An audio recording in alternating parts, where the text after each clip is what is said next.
Hey FPL fans! Welcome back to another exciting episode of FPL Wiki. Today, I'll be sharing my performance in Game Week 8, my transfer plans, and my team selection for Game Week 9. But before we dive in, make sure to like, comment, and subscribe to the channel for weekly FPL content throughout the season. Your support means the world to me and helps keep this channel going strong. Now, let's get started. First, let's quickly review my team's performance in Game Week 8. I managed to earn an unexpected little green arrow that went up to 1.2 million with 44 points. I wasn't looking forward to Game Week 8 last week for a variety of reasons, but the squad has surprisingly had a successful week.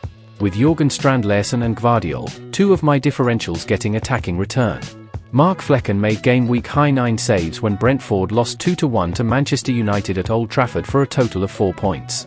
Late in the game, City overcame Wolves 2-1 at the Molineux, and Gvardiol scored his second goal of the season. Out of his 7 Premier League goals, 1 was scored with his head, and the other 6 were scored with his right foot, which is his weak foot. With 10 points, he leads the team in points scored. Morgan Rogers scored his second goal of the season as Villa defeated Fulham 3-1 at Craven Cottage. He has contributed 2 assists and 2 goals in his last 4 games. The team's standout player, Jørgen Strand Larsen, scored Wolves' lone goal in a 2-1 home loss to City. He scored for a struggling Wolves team in back-to-back games. We were given a green arrow due of his 9 points, considering that just 1% of managers possess him. 3 straight games have seen Erling Haaland go blank. Nothing changed given that 95.6% of managers chose him as their captain. Now that we have that out of the way, let's preview Game Week 9. It doesn't seem like my squad is doing well. The team needs a change because of the 2 red flag players and Bukayo Saka's injury risk and forthcoming challenging schedule of games. That being said, I have moved 2 players. The first one that should have been made during the previous game week is Saka to Son. Saka was injured and missed Arsenal's match against Bournemouth last week. He is sold for Son because of Arsenal's difficult upcoming run of games. Son scored against West Ham in his first game back from injury. It was a close call between Son and Foden, but with Ilkay Gundogan preferred by Pep and Kevin De Bruyne expected to return from injury shortly, I chose Son above Foden because I thought the latter might be a rotation risk. João Pedro makes way for Raúl Jimenez as the second transfer. It was long overdue to sell João Pedro because he had been injured for a long time and there were other transfers coming up and there weren't any decent players in his price range. However, now that Saka has been sold for Son, I can afford Raúl Jimenez. Raúl Jimenez, who has made 5 starts for Fulham this season and scored 4 goals and given an assist, goes into the team in excellent form. Having said so, this is how the team is set to line up. It's Mark Flekken in goal. With Ipswich Town travelling to the Tech with the 3rd lowest goals scored in the league with 6, hopefully he might keep his and mine first clean sheet of the season. In defence, we have Trent Alexander-Arnold, Pau Torres, and Joko Gvardiol. City have kept 1 clean sheet this season, which was in Game Week 1 against Chelsea at Stamford Bridge. Which is unusual for City. But with Southampton, who have scored the 2nd lowest goals scored in the league with 6 travelling to the Etihad Stadium, I expect them to keep their 2nd clean sheet of the season.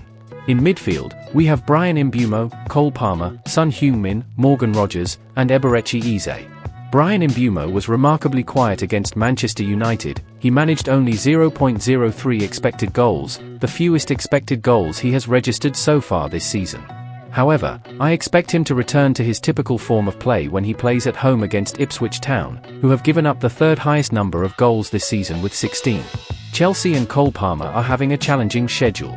However, Newcastle at home is the easiest because their defence has major injuries to key players. This week, Cole Palmer is worth keeping an eye on.